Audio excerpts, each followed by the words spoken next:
Hi mamas, welcome back to my channel. This video is inspired by you girls. I got this question over on Instagram a few times last week. How did you teach Mikhaila to eat with a spoon? If you haven't seen my previous video all about toddler breakfast ideas, I will have it linked up here and in the description below.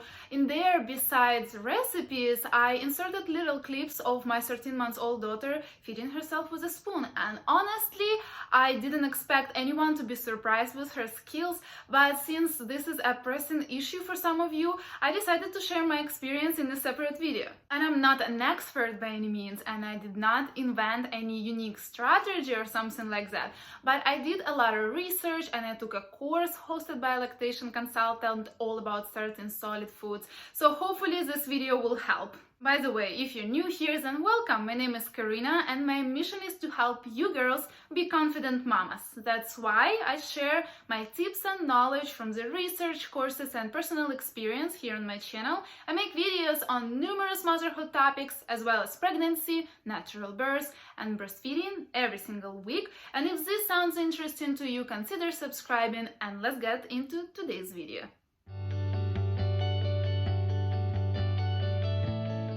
Something very important for kids to have in order to want to feed themselves with a spoon is a healthy appetite. I know it sounds obvious, but it's really important to start solids only when your child shows interest in food, because if you start too early, you may cause problems with appetite. If you will pressure your kid to eat, if you will make her finish her plate, all of those things can cause problems with appetite. So how do you develop this interest in food, and how do you promote healthy appetite and teach your kid to eat with utensils, right?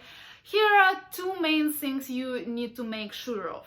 First, be your child's example. Kids learn everything from us. They mimic our behavior, they repeat the same words that we say, and oftentimes they end up having the same habits as us. That's why it's very important to have your meals together. We ate together since the very beginning. Even before we actually introduced solids, Mikhaila was with us at the table. She was about 4.5 months old when we started doing it. She was either in her high chair in the half-laying position, since she wasn't sitting up on her own yet, or sitting on my lap. Otherwise, if kids are fed separately from their families, this process of eating does not really make sense to them, and they just don't have an example of operating a spoon or a fork. We gave Mikhaila a spoon and a plate before giving her any food at all, so that she can mimic our behavior at the table and learn a very important thing: to put the spoon in her mouth. She needed to learn to coordinate the spoon. Don't put it in her eye or nose, but in her mouth. It might seem to us a very easy thing to learn, but it's not. For babies, it takes practice. So this was the very first step I took to teach her to eat with a spoon. Later on, we started to give her little teeny tiny pieces of food just to try, just to taste it, but that's a different story. The second thing you need to make sure of is eliminating all the distractions. I'm talking about TV, toys, or whatever you might be doing to distract your baby and get the spoon in her mouth. I mean, think about it. Would you like to be fed in that way? When you're not hungry, but you're getting strapped to a chair and someone is forcing food in your mouth every time you open it to say something. I know it's kind of a strong example, but some parents do this.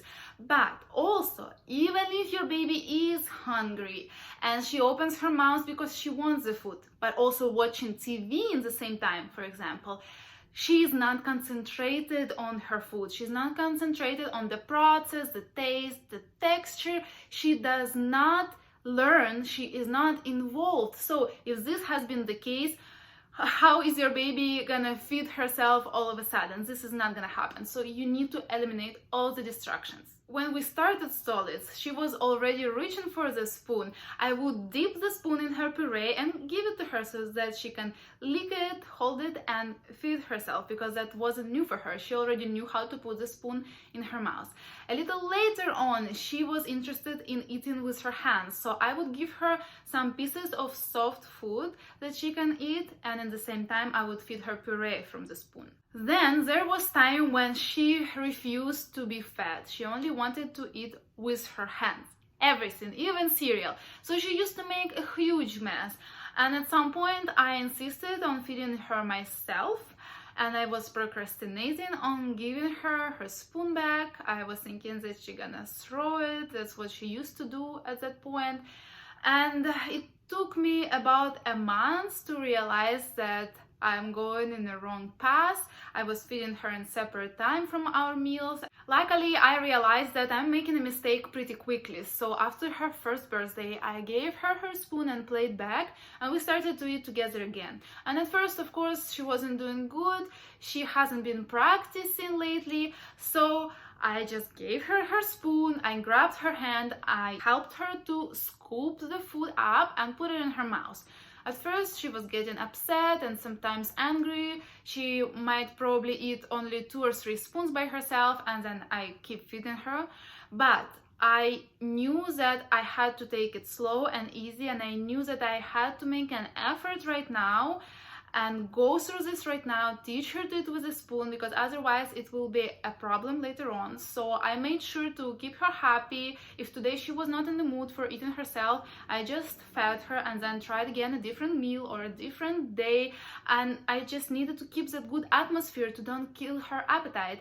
And in about a week, she really got into it. Little by little, like that, she started to eat more and more on her own, and in about a month she got it. She's doing really good. You could see it in the previous video. And of course, she still makes some mess, and sometimes she can throw the plate on the floor, and I have enough cleaning to do. But she's getting better. It takes practice, I understand that. And the main thing is, Mama's hands are free. I can finally eat my own meal. This feels so good.